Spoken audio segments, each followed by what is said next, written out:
말씀 나누겠습니다. 오늘 본문은 바울이 그리스도와 더불어 자신이 고난을 떠받게 되었다고 말합니다. 그리스도와 더불어서 나도 그리스도가 받은 고난을 똑같이 떠안게 되었다, 떠받게 되었다. 그러면서 그리스도께서 고난을 당하셨는데 어찌 내가 고난을 피할 수 있겠는가? 라는 반문이죠. 이 말씀 준비하면서 저도 지난 10달 거의 한 해에 가까운 시간 동안에 나는 과연 그리스도의 일에, 그리스도의 고난에 잘 참여하고 있었는가? 특히 주님께서 내게 맡기신 일에 나는 얼마나 집중하고 있는가 한번 물어보았습니다. 그랬더니 온통 저를 위한 것이 많았다는 그런 생각이 들었고요. 주님께서는 나를 위해서 모든 것을 내어주셨지만 내가 주님을 위한다고 하면서도 실은 나의 유익과 나의 필요를 따라서 지난 시간 살아온 불충한 자구나. 그런 죄책감 때문에, 그런 안타까운 마음 때문에 적어도 내일 예배만큼은, 오늘 드려지는 예배만큼은 참 마음을 다해서 드려야 될 텐데 그런 다짐을 하고 오늘 올라왔습니다.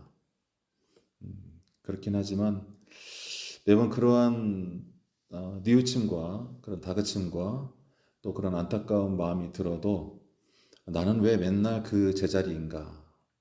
왜 이처럼 질그릇처럼 쉽게 깨지고 볼품없고 하나님 앞에 늘 깨끗하지 못할까?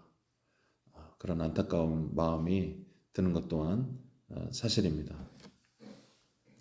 그래서 바울처럼 우리는 그리스도 안에서 자신에게 물어볼 줄 알아야 돼요. 나는 과연 하나님께서 기뻐하는 삶을 살고 있는가? 좀 더 정확히는 나는 과연 하나님 앞에 1대1에 그 당신을, 그 주님을 진실되게 관계를 맺고 또 그분 안에서 나를 이해하고 또 그분의 삶을 따라서, 말씀을 따라서 살기 위해 노력하고 있는가? 나는 정말 깨어서 그분의 길을 가고 있는가? 무엇보다도 그 주신 그 성령을 훼손하지 않고 잘 지켜서 소망이 가득한 채로 살아가고 있는가? 그렇게 물어봐야 될 것입니다.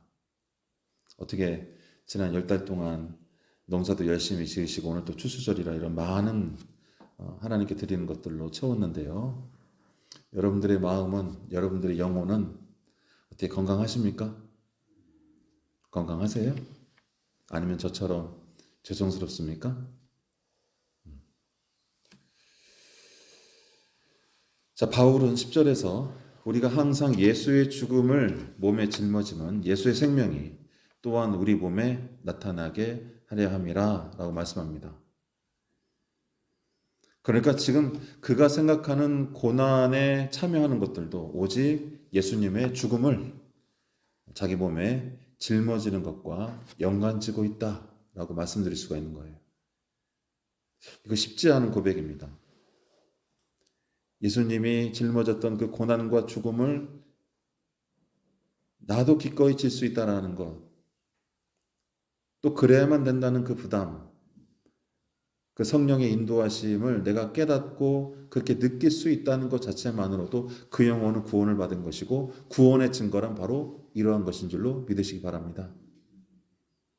내가 얼마나 많은 복을 받았고 내가 얼마나 건강하고 내가 얼마나 자랑할 것이 많고 그것도 물론 하나님의 형통케 하시면 은혜이지만 더 중요한 것은 주님의 옳게 여기시고 가셨던 그 길과 말씀과 그 심정을 나도 옳게 여기고 따라갈 수 있어야 된다. 그것이 진정 축복이고 구원임을 우리가 알 수가 있는 것이죠. 이처럼 자신이 겪은 고통과 바울 자신이 겪은 박해의 원인이 나 때문에 있는 것이 아니라 지금 누구 때문에 그렇다고 말하고 있는 거예요? 예수 그리스도. 우리는 예수 그리스도 때문에 기뻐하고 우리는 예수 그리스도 때문에 고난에 참여하며 우리는 예수 그리스도 때문에 기꺼이 자기의 삶을 나눌 수 있는 존재인가? 그런 성도인지 돌아볼 필요도 있겠죠. 하지만 어떤 역할이든지 간에 하나님의 은혜로 말미암아 우리는 이 자리에 있고 또 우리도 예수님을 믿기 때문에 분명 여러분들은 하나님이 맡기신 각자의 일을 해내고 있는 것은 분명합니다. 하나님이 주신 각자의 삶의 자리에서 각자의 믿음의 분량대로 조금씩 우리가 하나님 안에서 나아지고 있다는 것을 믿으셔야 돼요. 믿어야 변화가 되는 것입니다. 그저 죄책감과 무거움과 바라봄이 없이 그저 자기 삶과 자기 자신에게만 머물러 있는 눈은요, 결코 나아질 수가 없어요. 그러나 믿고 바라보고 소망하고 감사할 줄 아는 그러한 심령은 어떻게 된다고요?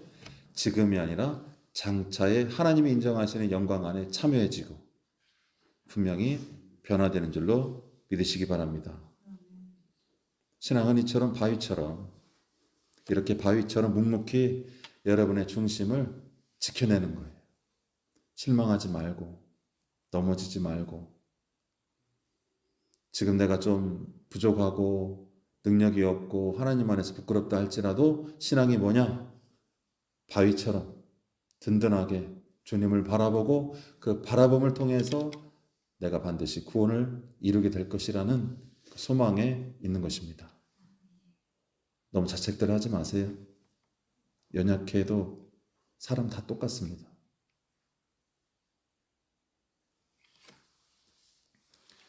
이어서 11절에서 바울은 우리 살아있는 자가 항상 예수를 위하여 죽음에 넘겨짐이 예수의 생명이 또한 우리 죽을 육체에 나타나게 하기 위함이다 라고 말하고 있습니다. 따라서 바울의 신앙은 자기가 자학적으로 내가 고통받는 것을 즐기고 내가 시간이 되고 돈이 되고 건강에 여유가 있어서 그러한 길을 선택한 것이 아니라 그야말로 바울의 신앙은 죽기 위해서 어거지로 죽기 위해서 노력하는 길이 아니라 오히려 영원한 생명, 그 생명이 내 안에서 떠나지 않게 하는 비밀을 알고 있기 때문에 그와 같은 신앙의 길을 선택했다. 기꺼이 박해를 받고 또 기꺼이 신앙의 대가지불들을 감당하는 과정들을 완수하기를 원했다라는 것을 알 필요가 있죠. 자기 안의 생명의 샘물이 마르지 않는 것, 물론 그 생명의 샘이 있는지 말라도 아무런 상관이 없는 사람에게는 아무 소용이 없지만 그러나 적어도 한 번 하나님의 성령으로 그 믿음으로 인침을 받고 구원의 샘물을 또 마셔본 사람들은 분명히 알고 있습니다. 내가 하나님께로부터 멀어질 때 그 샘이 마르고 내 영혼이 기갈에 허덕이고 힘들어지는 것을. 그러니까 바울은 마땅히 사명은 다른 것이 아닙니다. 소명은 다른 것이 아니에요. 바로 하나님이 맡기신 그 일을 안 했을 때에 내 영혼이 말라 비틀어지는 부담, 그것이 바로 사명이고 소명이고 믿음인 것이죠.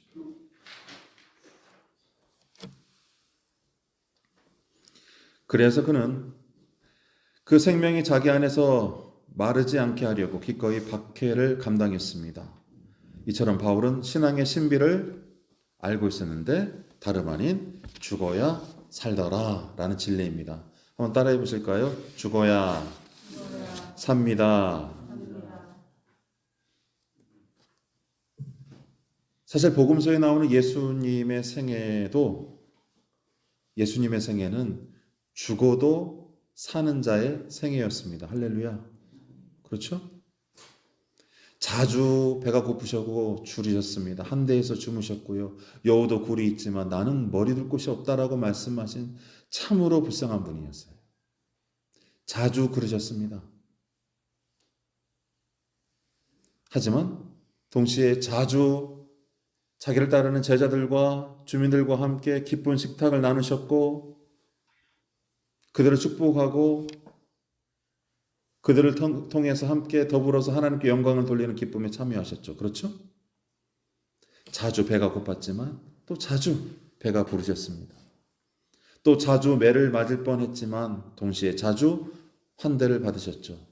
또 단번에 십자가에 죽으시고 끝이 나는 줄 알았지만 하나님께서는 예수님을 그 죽음에서 단번에 이렇게 세우셨고 우리의 영원하신 부활의 주님이 되게 만드셨습니다. 할렐루야. 죽어도 사는 분이었죠. 우리는 너무 겁이 많아요. 내 거 잃을까 봐 자신이 없어서 내 삶의 주인이 아직도 나인 줄 착각하고 자꾸 살려고 하는데 죽어갑니다. 그러나 예수와 바울은 어떻다고요? 그 안에 있는 생명샘이 마르지 않게 하기 위해서라도 그 비밀을 알고 있으니까, 그 신비를 알고 있으니까 어떻게 한다고요? 내가 죽어도 산다라는 것을 믿고 살아가잖아요. 아무것도 없이 오지로, 상관으로, 선교사로, 목회자로 하나님의 사명을 감당하고 나가는 사람들이 왜 그럴까요? 하나님을 의지하여서 내가 이 길이 아니고서는 내 심령이 말라 비틀어지고 구원에서 멀어질 줄 알므로 사람이 육으로 떡으로만 사는 것이 아니요 하나님의 주시는 말씀과 능력으로 살아가는 것을 알므로 모든 믿음의 선진들과 목회자들은 주의 사도들은 다 그렇게 죽어도 죽지 않는 죽어야 사는 그 길을 알고 살아갔던 사람들이었던 것입니다. 그래서 예수님의 신앙은 분명히 죽는 것이 죽는 것으로 끝나지 않는 삶, 그야말로 영원한 생명의 비밀을 제자들과 사도 또 우리에게 나눠주신 영원한 구세주인 것이죠. 본문 13절은 이런 말씀이 적혀 있습니다. 내가 믿었으므로 말하였다 하는 것 같이 우리가 같은 믿음의 마음을 가졌으니 어떤 믿음이요? 우리가 같은 믿음의 마음을 가졌으니 우리도 믿었으므로 또한 말하노라. 아멘. 예수님도 바울도 모두 죽어야 살더라. 죽는 줄 아느냐? 너 산다 이 말이에요. 너 내게 와서 나와 더불어 먹고 마시고 사는 것이 죽는 길 같아? 아니야. 그게 사는 거야. 세상에서 실패할 것 같아? 아니야. 살 수 있어. 죽어야 살더라는 믿음, 그 믿음이 가진 폭발력을 가진 하나님의 자녀였음을 보여주는 말씀이에요. 따라서 예수님의 신앙과 바울의 신앙 그리고 여러분의 신앙도 역시 같은 믿음의 마음으로 통하고 하나가 될 수 있어야만 오늘 이 영생의 신비가 여러분에게서 마르지 않게 되는 것입니다. 영원한 영생의 신비가 죽어도 살고 죽어야 사는 그 예수 그리스도로 나타나고 바울을 통해서 증거되어지고 모든 믿는 사람들에게 공통으로 나타나는 그 같은 믿음의 마음이 우리 교회에도 똑같이 역사하기를 축원합니다. 같은 마음, 같은 믿음으로 역사하지 아니하면 하나님을 기쁘게 할 수 없습니다. 그런 하나님을 알지도 못하는 자요, 회방하는 자요, 넘어뜨리는 자입니다. 그런데 문제는 이와 같은 신앙의 신비를 간직하는 것이 쉽지가 않죠. 전적으로 하나님이 부어주시는 은혜가 있어야만 가능하기 때문입니다. 그러니까 제가 이와 같은 설교를 하더라도 그와 같은 말을 깨닫지 못하는 자를 원망할 수 없는 것은 왜 그럴까요? 이 은혜조차도 누구로부터 나온다고요? 하나님이 주시지 않는데 내가 어떻게 원망합니까? 내가 어떻게 손가락질 할 수 있겠어요? 왜 저거밖에 안 돼? 내가 누구를 힐난하며 내가 누구를 정죄할 수 있겠습니까? 하나님이 주시지 않는데, 하나님이 믿음을 주시지 않는데 나는 그저 전할 뿐이죠.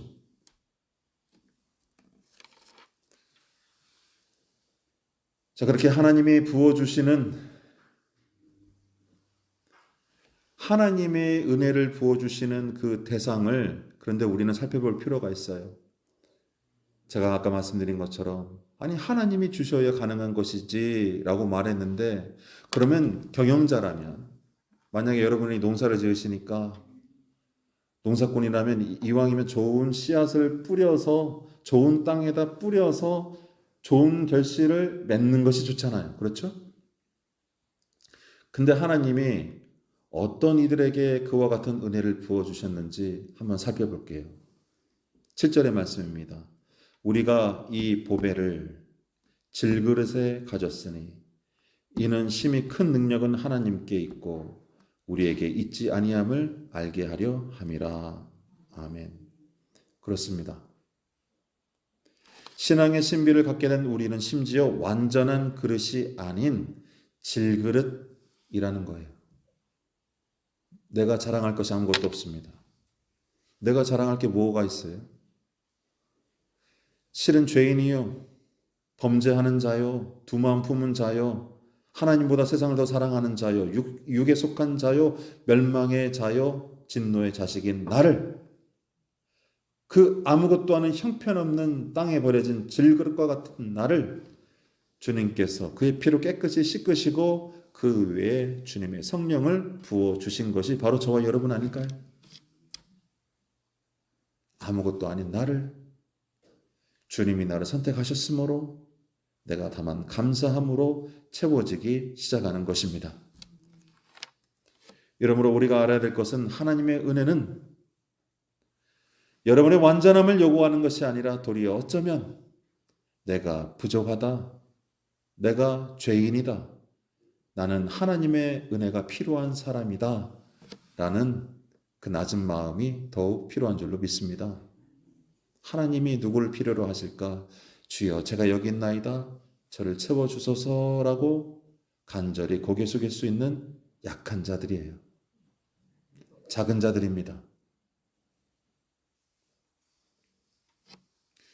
그렇다면 왜 하나님께서는 이 질그릇 같은 자를 택하셔서 영광을 받으시고 또 심지어 하나님 스스로가 영광을 받으시는 것뿐만 아니라 우리도 구원하시고 우리를 영화롭게 할까요?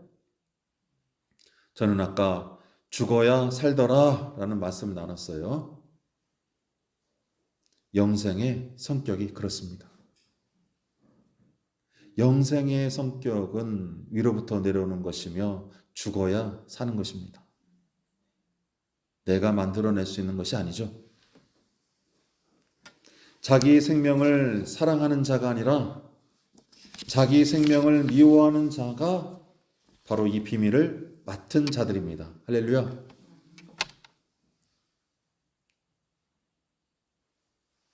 베드로가 자기 생명을 사랑하는 자에서 자기 생명을 미워하고 대신에 예수 그리스도를 사랑하는 사람으로 거듭난 사건이 언제였죠?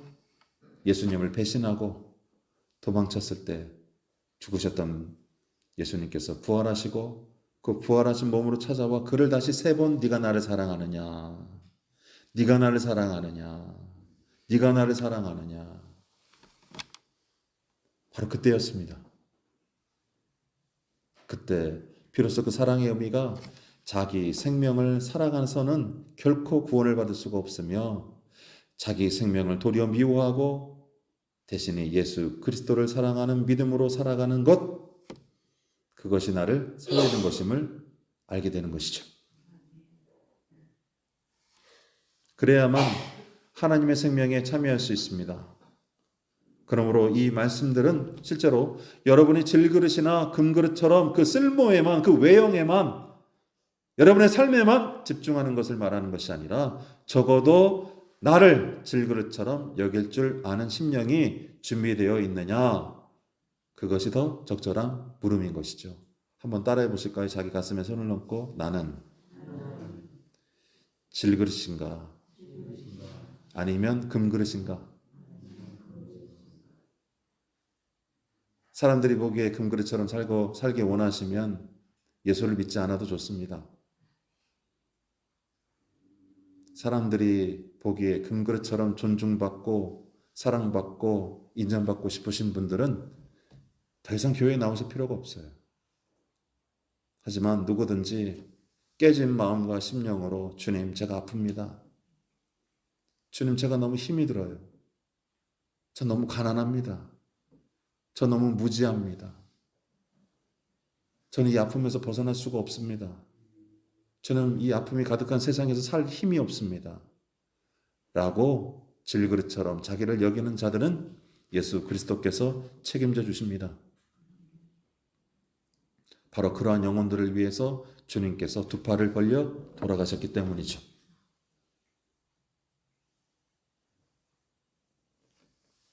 그러니까 누가 하나님의 성령을 받고 영생의 약속으로 살아갈 수 있겠는가? 바로 자신이 질그릇처럼 연약하고 부족한 사람이라는 것을 아는 영혼이겠죠. 그러면 자신을 질그릇처럼 여길 줄 아는 영혼이 갖게 되는 축복이 무엇이 있을까요? 먼저는 자기가 경험하는 모든 축복과 감사의 제목이 모두 하나님께로부터 나온다는 것을 고백할 수 있게 되는 거예요. 입술에 거듭남이 일어나기 시작합니다. 심령에 거듭남이 일어나기 시작합니다. 내 출입과 내 삶의 자리에 거듭남이 일어나기 시작하는 거예요. 그게 가장 큰 축복 아닐까요? 이와 같은 태도는 결코 스스로를 높이는 사람에게는 나타나지 않습니다. 오히려 자신을 낮게 처함으로 더 크신 하나님이 부어주시는 기회를 기대하고 오히려 낮아졌더니 위로부터 부어주시는 은혜와 보살핌이 끊이지 않더라. 이것이 바로 축복의 비밀이에요. 자신에게 주어진 모든 것이 다 하나님의 은혜라고 삶 속에서 체험하고 감사가 마르지 않는, 생명이 마르지 않는 삶을 누리는 사람이 되는 것이죠. 어떻게 해요? 바울처럼요. 예수님처럼요. 모든 믿음의 선진들과 성도들처럼요. 죽어도 살더라. 죽어야 살게 사는구나. 그리스도와 함께 고난을, 그 박해를 함께 짊어지면서도 하나님이 채워주시는 은혜는 어쩔 수가 없는 것이죠. 또 자신을 질그릇처럼 여길 줄 아는 영혼은 지금의 어려움도 모두 장차의 영광이나 은혜를 위한 과정임을 아는 사람들이, 호흡이 깁니다. 삶을 바라보는, 문제를 바라보는 호흡이 짧지가 않죠. 길게 바라보고 큰 그림 안에서, 주님 안에서 자기에게 닥친 불행과 어려움을 이해할 수 있어요. 하지만 예수가 없으면 어떻습니까? 숨이 맨날 짧죠. 숨이 매일매일 꼴딱꼴딱 넘어갑니다. 불안합니다. 힘이 듭니다. 원망이 샘솟습니다. 불안하니까 자꾸 사람들을 넘어뜨리거나 자기 사람으로 만들려고 하죠. 그러나 성도들에겐 예수님 한 분만 있으면 되는 줄로 믿습니다. 예수님조차 자주 줄이고 고통스러웠지만 또 자주 배부르시고 즐거웠던 것처럼 지금의 어려움을 통해 하나님이 나를 연단시키시고 구원받을 만한 영혼으로 내가 질그릇임을 깨닫게 만드는 과정으로 나를 진정 하나님 안에서 눈물과 진정한 회개를 통해서 구원으로 나아갈 수 있는 그런 연단의 시간이구나 라고 우리가 깨달을 수 있어야 되는 것입니다. 그러므로 지금의 어려움은 장차 즐거움에 숨겨진 은총이라는 것을 알아야 됩니다. 마지막으로 자신을 질그릇처럼 여길 줄 아는 영혼은 내 중심이 아닌 하나님께서 자신을 통해 일하시고 자신을 채워줄 분이라는 것을 아는 사람입니다. 제가 방금 뭐라고 말씀드렸죠? 자신을 채워주실 분이 누구라고요? 하나님이에요. 질그릇이기 때문에 기도하기 시작합니다. 할렐루야. 내가 질그릇인 줄 아니까 기도하는 거예요. 질그릇인 줄 알기 때문에 겸손할 수밖에 없습니다. 질그릇인 줄 알기 때문에 곁에 있는 연약한 심령들을 살펴볼 수 있는 낮은 마음을 갖게 되는 거죠. 그러므로 누가 하나님의 약속을 유업받아 구원을 얻을 수 있느냐라고 묻는다면 당연히 자신의 질그릇인 것과 하나님의 은혜가 아니면 살 수 없는 그런 존재이구나 라는 것을 나지막히 고백할 수 있는 영혼인 것입니다. 그러므로 이런 심령을 가진 영혼은 매일 주 예수 그리스도 안에서 깨어지고 다시 살아나는 것이죠. 질그리니까 잘 깨집니다. 바울은 내가 매일 죽노라 라고 고백하고 있어요. 우리는 매일매일 그리스도 예수 안에서 매일매일 깨어지고 동시에 매일매일 부활하는 영생의 자녀인 것입니다. 되돌릴 수 없는 과거는 마치 깨진 그릇처럼 이 되돌릴 수 없는 과거는 바로 지금의 예수 그리스도 안에서의 결단과 은혜로 새로운 가능성으로 변화되는 것이죠. 이것이 바로 감사의 힘이고 이것이 바로 충만의 힘입니다. 깨지는 것을 두려워하다가 요만큼도 변하지 못하고 썩어버리는 인생이 얼마나 많습니까? 깨지십시오. 주 안에서 깨지면 주님께서 새로움으로 입혀주십니다. 그래서 믿는 자에게 불행이나 고통은 그것으로 끝나는 것이 아닙니다. 오히려 나를 훈련시키시고 남을 원망하는 것이 아니라 하나님을 원망하는 것이 아니라 주님이 나로 하여금 다시 거듭날 수 있는 기회를 주셨구나. 주님께 더 나아갈 수 있는 촉매가 되는 것이죠. 여러분 가운데 불행스러운 일이나 닥치는 어려움들이 생겼거든 도리어 그것을 촉매로 삼아서 바울과 예수 그리스도께서 가지셨던 그 영생의 비밀을 옷 입으시길 축원합니다. 그리하여 경건했던 많은 성도들이 오히려 자신을 어려운 데 처하게 해서 하나님의 영광을 체험하려고도 노력했던 거예요. 그저 무탄한 삶, 안정적인 삶만을 추구하는 영혼들에겐 이와 같은 갈급함이 없겠죠. 썩어도 썩어가는 것을 모르고 그냥 내버려 둡니다. 나병 환자들이 다리서부터 발가락부터 썩어 올라오지만 나중에는 신경마저도 죽어서 다리를 잘라낼 때도 아무런 느낌이 없거든요. 펑펑 우는 거죠. 아픈 것보다 더 슬픈 건 무감각하게 내 다리가 썰려져 나가도 아무런 고통도 느낄 수 없는 자기 자신에 대한 슬픔입니다. 혹시 나는 그러고 있지는 않은가? 또한 모든 물질과 건강과 축복이 다 하나님께 속한 것이니 기꺼이 자기의 것을 비워서 하나님을 만나기를 이들은 원했습니다. 뭐가 중요한 줄 알았던 사람들이죠. 바로 이것이 믿음의 야성이고 바로 이것이 믿음이 가진 순수함입니다. 진리입니다. 진실성입니다.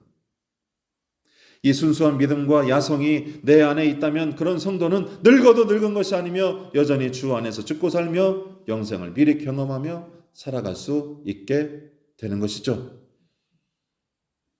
오늘 바울은 성도들에게 14절의 말씀으로 주 예수를 다시 살리시니가 예수와 함께 우리도 다시 살리사 너희와 함께 그 앞에 서게 하실 줄을 아노라 라고 말하고 있습니다. 그의 관심은 오직 생명에 있고 지금 겪고 있는 어려움도 반드시 주 예수를 통해 해결될 것이며 그것이 죽음의 문제라 할지라도 주님이 반드시 해결해 주실 것이라 말하고 있는 겁니다.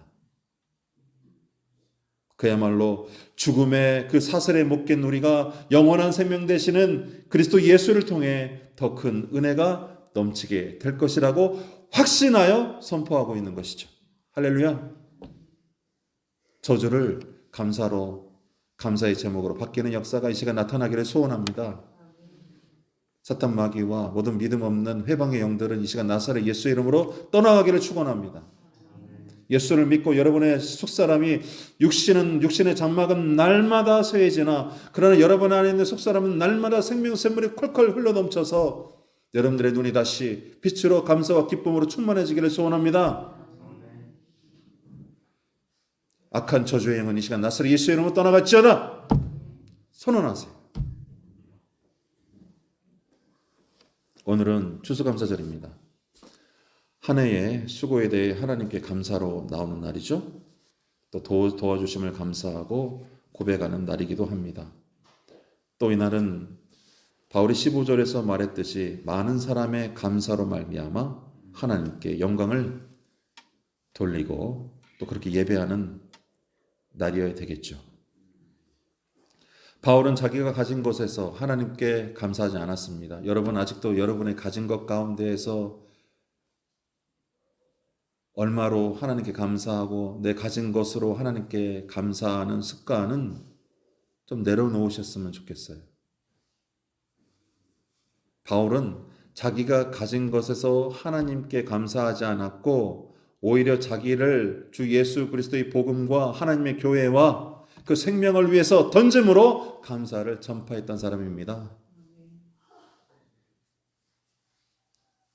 주 예수 그리스도의 복음과 그 내게 주신 생명과 그 충만케 하신 은혜가 나를 가만두지 못하게 함으로 내 삶이 이미 감사의 삶으로 주는 것이 더욱더 기뻐지고 하나님께 드리는 것이 더욱더 기뻐지고 하나님이 주시는 말씀 가운데서 살아내는 것이 더욱더 기뻐지니 그러므로 감사라는 것은 내가 가진 것으로 나올 수 있는 것이 아니죠.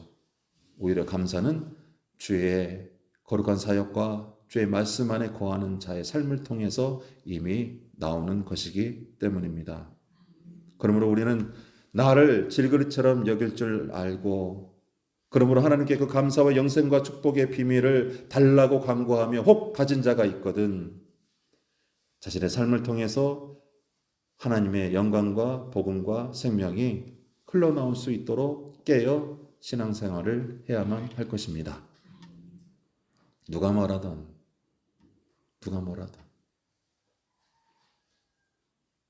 사랑하는 성도 여러분, 하나님은 분명 상 주시는 분입니다. 할렐루야. 하나님은 분명 여러분에게 복을 주시는 분입니다. 하나님은 분명히 여러분을 살피시며 어려운 길 가운데서도 아주 엎드러지지 않도록 일으켜 세워주시는 분입니다.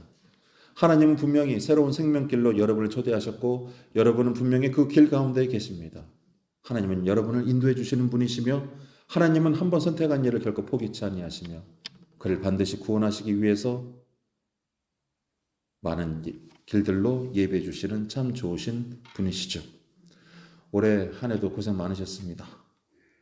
땀으로 수고로 여러 가지로 고생 많으셨습니다. 또 오늘 드려지는 것은 결코 작지 않은 여러분의 피와 희생과 땀인 줄로 알고 있습니다. 바로 여러분 자신인 것이죠.